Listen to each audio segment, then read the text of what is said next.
Total Baraya. Dalam podcast ini saya ingin memaparkan masalah utang pemerintah kita ya.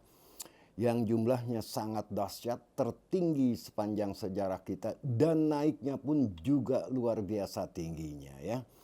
Ketika Jokowi berhenti atau menjadi Presiden Republik Indonesia di tahun 2024 digantikan oleh Pak Prabowo, Jokowi mewariskan utang sebesar 8.500 triliun rupiah. Antara 8.300 sampai 8.500 triliun rupiah.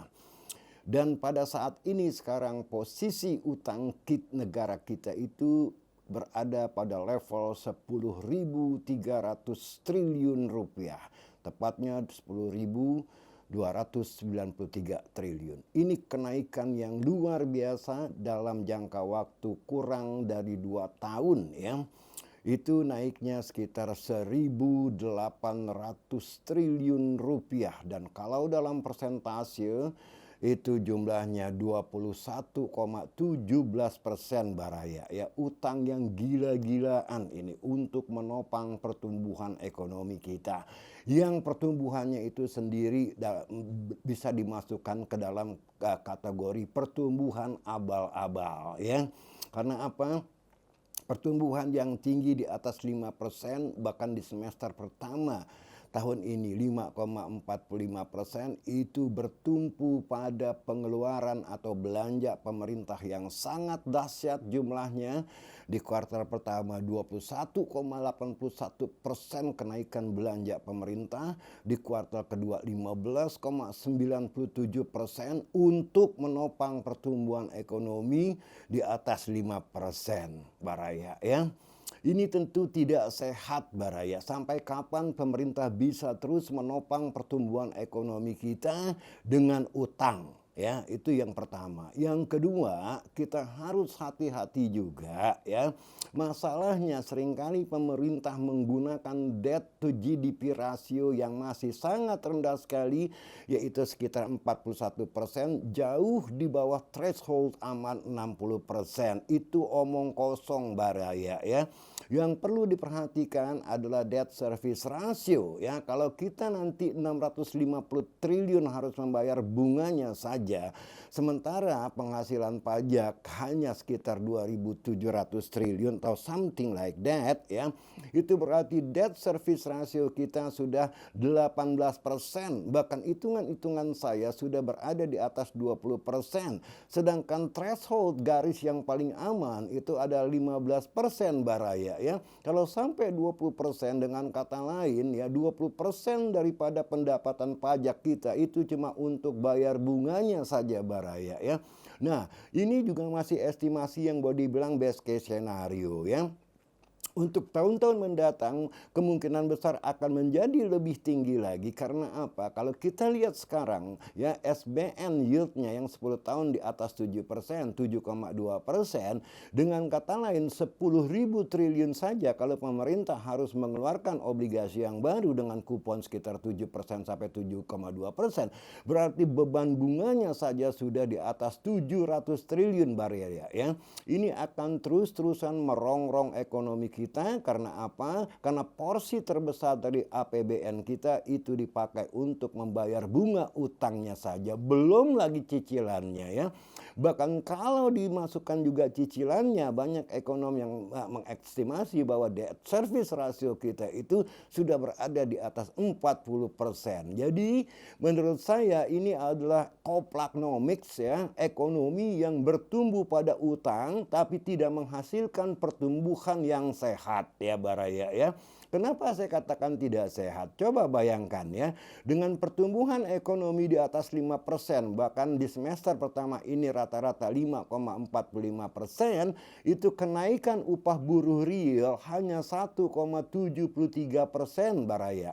Jadi ini kemana pertumbuhan ini larinya ya? Kita tahu itu ada gap yang sangat luar biasa antara pertumbuhan ekonomi makro yang besarannya 5,45% dengan pertumbuhan upah buruh secara real yang 1,7%.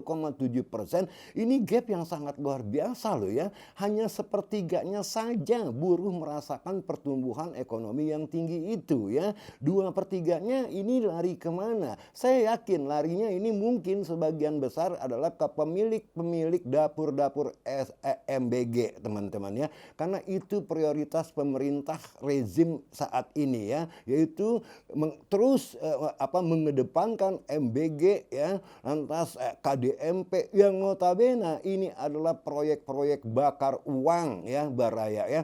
Bahkan saya dengar juga udah banyak ormas-ormas yang dibentuk ya oleh penguasa ini untuk mendukung MBG Baraya. Ini sangat luar biasa loh, sangat mengerikan sekali. Itu utang pemerintah Baraya ya. Nah, kan bagaimana dengan BI? Ya, coba Pak editor tolong ditampilkan chart yang pertama ya, chart 1 ya. Nah, bagaimana dengan utang BI ya? Utang BI sepanjang tahun 2026 ini berdasarkan catatan saya itu naik sekitar 26 billion US dollar ya. Dan utang itu dipakai dari bulan ke bulan. Coba tolong tampilkan chart yang kedua ya Pak editor ya. Dipakai untuk intervensi di pasar falas untuk menjaga rupiah agar dolar tidak ngacir ke atas 18.000 apalagi ke 20.000. Itu lihat chartnya ya. Tolong ditampilkan Pak editor ya. Chart yang kedua ya.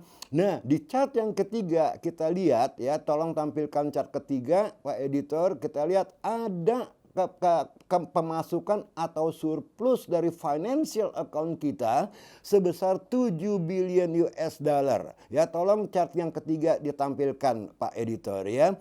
Nah, ini dari mana uangnya ini ya? Surplus uang yang masuk 7 billion US dollar ya. Saya yakin ini adalah uang yang berasal dari bilateral swap agreement atau BSA ya dengan Cina ya. Artinya BI menarik swap agreementnya 7 billion US dollar untuk menopang rupiah agar tidak tergelincir terhadap US dollar ya. Dan kita lihat juga ya bagaimana kemarin minggu lalu itu ya rupiah terus menguat bahkan sampai ke 17.600-an ya. Tapi tadi pagi saya lihat sudah balik lagi ke 17.700 ya Baraya ya. Jadi saya yakin tidak akan kuat BI menahan ya derasnya capital outflow yang lari dari Indonesia. Sebab sepengetahuan saya bukan cuma asing saja yang lari tapi juga warga negara lokal ya terutama lapisan atas yang melarikan uangnya ke luar negeri karena sangat kecewa dengan rezim Coplacnomics ini ya Baraya ya. Itu perlu dicermatkan ya Baraya ya. Jadi kemarin pada waktu workshop tanggal 22, 23 Agustus kemarin ya Sabtu Minggu banyak peserta yang bertanya kepada saya bagaimana dengan outlook ekonomi kita dan bagaimana dengan US dollar. Saya bilang BI ini ya total cadangan devisanya yang 145 miliar itu ya, itu 42 miliar ya 42,46 miliar itu utang Baraya ya. Nah, belum lagi ada swap position, posisi transaksi swap dengan investor asing yang masuk ke Indonesia. Setahu saya dengan tadi adanya swap agreement itu bisa sekitar 35 miliar US dollar Baraya. Ya coba bayangkan dengan cadangan devisa kita yang hanya 145 miliar US dollar, kalau swap position yang 35 miliar itu jatuh tempo, ini bisa jadi bencana Baraya ya. Sebab yang namanya swap adalah contingent liabilities bank sentral kita BI terhadap investor asing yang ketika jatuh tempo harus diberikan dolar dari koceknya BI. Jadi ekonomi kita yang seolah-olah tinggi itu ya pertumbuhannya Baraya itu ditopang oleh utang ya. Dan masalahnya kembali lagi Utang itu sendiri sebetulnya tidak terlalu bermasalah Baraya, sama seperti perusahaan ya. Perusahaan pun kalau mau ekspansi dia perlu ngutang, apakah ke bank, apakah mengeluarkan obligasi. Masalahnya apakah utang tadi menghasilkan yield yang lebih tinggi daripada bunganya. Saya tidak lihat itu dalam spektrum negara ya, dalam kancah negara ya. Karena utang ini ternyata dipakai kalau menurut saya untuk program-program prioritas yang ujung-ujungnya adalah bakar uang, yaitu MBG, ya, KDMP, ya, dan seterusnya ya. Bahkan juga Danantara menurut saya ini juga bermasalah nantinya nih ya, seperti 1MDB, saya khawatir ya. Jadi sejak pemerintahan Prabowo, sejak Pak Prabowo dilantik menjadi Presiden RI kita, ya setelah Pak Jokowi bulan Oktober yang lalu, oleh karena itu saya katakan ya, sejak awal 2025 lah, saya katakan kepada teman-teman buy dolar ya. Itu dengan bold saya bilang ke semua teman-teman buy dolar, dan dolar pada waktu itu berada pada 15 ribuan ya, pada level situ ya. Saya bilang akan ke 17 ribu dan ternyata lebih dari 17 ribu ya hasilnya ya. Bahkan pernah di atas 18 ribu gitu loh. Itu kenapa saya berani mengatakan itu, karena saya melihat tiga hal ya di dalam program-program rezim yang baru ini, yaitu rezim Prabowo. Pertama adalah Danantara, yang kedua adalah MBG yang totalnya di atas 300 triliun rupiah budget yang dicanangkan untuk program abal-abal bakar duit tersebut, dan yang ketiga KDMP. Saya bilang ini bakal jadi bencana. Nah, oleh karena itu saya adviskan, saya sarankan kepada teman-teman untuk buy dolar di awal 2025 ketika kursnya pada waktu itu masih 15 ribuan ya. Dan sekarang sudah di atas 17.700 lagi dan pernah ke 18.000 sekian ya.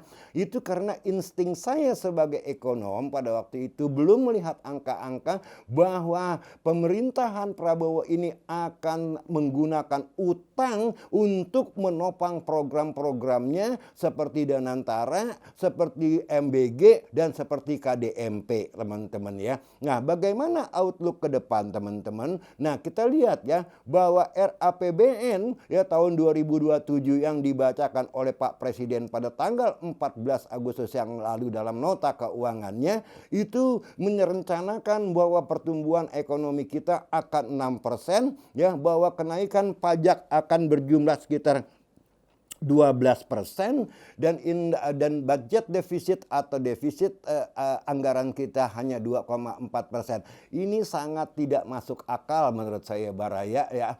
Karena apa? Karena 6% itu angka yang mimpi ya Baraya ya, dan kita tahu selama ini bahwa pertumbuhan di atas 5% pun dalam 2 kuartal pertama tahun 2025 itu ditopang oleh belanja negara, kenaikannya yang sangat dahsyat ya. Yang di kuartal pertama 21,81% year on year, di kuartal kedua 15,97% year on year. Dan saya yakin di kuartal-kuartal mendatang, apalagi di tahun depan ya, pemerintah tidak sanggup lagi menopang pertumbuhan ekonomi dengan belanjanya yang sangat-sangat gegabah sekali, terutama adalah belanja yang tidak berkualitas ya kawan-kawan ya, yaitu MBG ya, dan yang kedua ada alutsista ya yang tidak menghasilkan produktivitas sama sekali ya. Kalau untuk 6% kita butuhkan kenaikan produktivitas. Misalnya kalau Anda bangun transportation system ya, jalanan diperbaiki, pelabuhan diperbaiki, biaya logistik diperendah ya dengan sistem transportasi yang ciamik, dan saya percaya 6% bisa tercapai ya. Dan juga kita lihat dari tahun ke tahun bahwa porsi daripada investasi di dalam PDB kita tidak pernah ya kan merangkak lebih dari 30%, selalu berada di bawahnya dan masih didominasi oleh konsumsi yang kemarin terakhir persentasinya adalah 53,3% Baraya ya. Jadi angka 6% yang dicanangkan oleh pemerintah dalam RAPBN 2027 itu menurut saya sih mimpi ya Baraya ya. Nah, yang kedua, sebagai Sebagai pembandingnya atau sebagai acuannya kita lihat hanya 40% Baraya ya dari total populasi pekerja kita yang bekerja di sektor formal ya. Bagaimana Anda mau mengangkat pertumbuhan ke 6% kalau yang berada di sektor informal yang sama sekali tidak jelas mencari nafkahnya dari mana, itu jumlahnya 60% Baraya ya. Tidak, sangat-sangat tidak masuk akal ya. Dan tadi saya katakan pertumbuhan yang tinggi 5,45%, ternyata buruh kenaikannya hanya 1,73%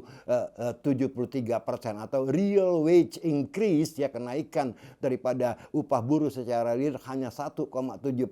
Bagaimana Anda bisa mengatakan bahwa proyeksi di tahun 2027 nanti pertumbuhan ekonomi kita bisa mencapai 6%? Itu yang pertama. Yang kedua, kita lihat adalah budget defisit kita ya, atau defisit APBN kita dikatakan 2,4% karena ada kenaikan pajak 12,7%. Ini pun sama sekali menurut saya mimpi ya Baraya ya. Karena apa? Karena saya lihat ekonomi ke depan itu sangat-sangat rapuh sekali, bisa terjadi slowdown ya Baraya ya, sehingga penerimaan pajak yang dikabarkan akan mencapai di 12, sekian persen itu menurut saya tidak akan pernah tercapai. Sementara pengeluaran untuk program-program politiknya Pak Prabowo sebagai prioritas seperti MBG, KDMP itu tetap dipertahankan ya.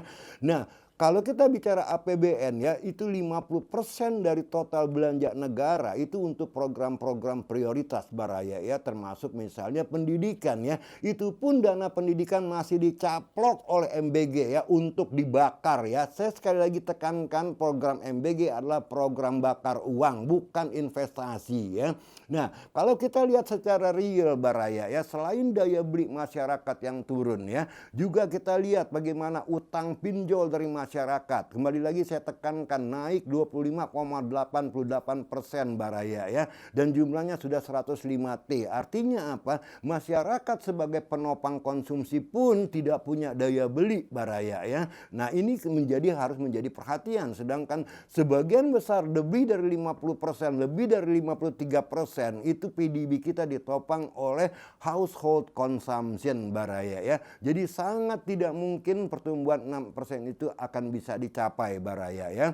Jadi menurut saya sebaiknya Baraya ya, kalau Anda bertanya kepada saya aset apa yang paling bagus, seperti kemarin ketika saya memberikan workshop, saya tetap berpikir hanya 2 aset yang paling bagus untuk Anda pikirkan. Tapi ini disclaimer ya, kalau saya memilih US dollar dan emas ya. Kalau emas ini saya mengantisipasi akan adanya gejolak bond market di Amerika ya, pasar obligasi di Amerika, yang akan membuat harga emas ini menjadi pelarian, menjadi safe haven ya kan untuk para investor. Itu alasan saya, bukan alasan domestik kalau emas ya.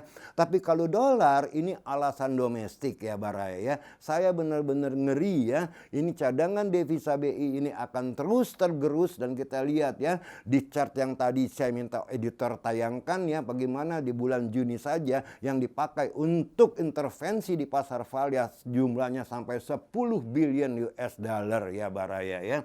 Jadi outlook ekonomi kita, ekonomi yang ditopang oleh utang, ini saya namakan koplaknomics ya, ditopang oleh utang negara, bahkan bank sentral juga ikut-ikutan ngutang untuk menopang mata uangnya yaitu rupiah. Dan yang ketiga adalah masyarakat juga utang ya, dengan pinjol ya, dengan menggadaikan barangnya. Makanya kita lihat omset pegadaian itu naik ya Baraya ya. Jadi kalau kita tahu bahwa ekonomi ini ditopang oleh utang, sampai kapan ekonomi ini bisa bertahan Baraya ya. Oleh karena itu saya tidak optimis dengan ekonomi kita, dan saya masih yakin ya investasi terbaik adalah US dollar dengan alasan domestik fundamental ekonomi kita, dan emas dengan alasan saya khawatir bond market di Amerika ini jittery ya, bergejolak ya. Kita lihat harga emas juga sudah mulai creeping up, naik lagi dari 4.000 ke 4.400. Banyak big investment house yang meramalkan akan kembali kembali ke atas 5.000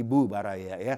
Jadi itu yang bisa saya sampaikan hari ini kepada teman-teman. Dan kemarin ada teman juga yang ikut workshop bertanya lagi kepada saya kapan the next batch ya yang akan diadakan, karena adiknya dan ayahnya ingin ikut juga ya di batch yang akan datang. Nah itu akan saya selenggarakan di tanggal 12-13 September yang akan datang di Hotel A1. Dan karena sifatnya sangat praktis, sangat banyak sekali, tidak ada satupun peserta yang kecewa. Anda bisa tanya kepada teman Anda yang pernah ikut workshop saya ya, baraya ya. Jadi kembali lagi ke masalah ekonomi baraya ya. Yang saya harapkan adalah Pak Presiden cobalah ganti Menteri Keuangannya ya. Ya Pak Presiden ya, karena kita memerlukan Menteri Keuangan yang paham bagaimana ekonomi bekerja ya, bukan Menteri Keuangan yang paham bagaimana ngutang untuk membiayai program-program politik yang sama sekali tidak bermanfaat untuk ekonomi kita ya. Itu pesan saya kepada Pak Presiden, tolong diperhatikan untuk menyelamatkan bangsa ini ya. Sampai di sini podcast saya ini hari ya, baraya ya, salam metal. Jangan lupa like and subscribe baraya untuk melanjutkan podcast-podcast saya agar bisa bertahan ya. Demikian podcast saya baraya, salam metal, sampai ketemu di batch yang akan datang. Thank you.